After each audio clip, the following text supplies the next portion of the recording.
Less than 30 years ago, this section of Woodland Trails was a bustling neighborhood. Over 400 ranch-style tract homes lined the streets here, packed in on suburban lots with amenities sprinkled throughout. Today, less than 20% remain. Since the subdivision's construction, some homes here have flooded 10 times. Built in the 1970s in Houston's rapidly expanding Northwest Corridor, South Woodland Oaks, along with several adjacent subdivisions, were laid out on orderly streets of tract homes and shared community parks and pools.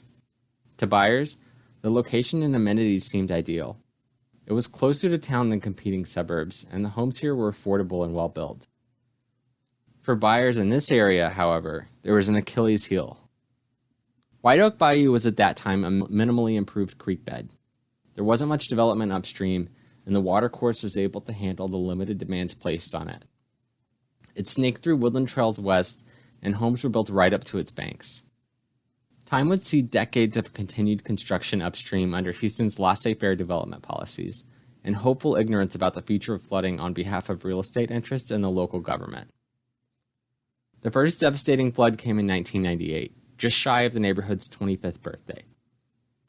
The federal flood maps of the day had been written years before, and most of the subdivision was, albeit just barely, not in the floodplain. Mortgage holders not in the floodplain weren't required to have flood insurance, and most opted to not. Over 600 homes flooded at Woodland Trails West and Woodland Oaks on one day during the storm, most for the first time. Nearby subdivisions such as Arbor Oaks, which has been met with a similar fate, fared even worse.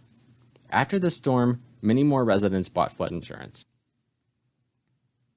The next maps were set to take effect in 2000, and under these, many homes were added to the 100-year floodplain.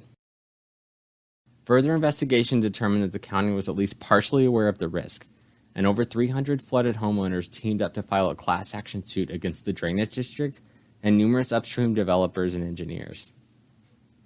The developers and engineers settled out of court, but the judge threw out the suit against the flood control and utility districts.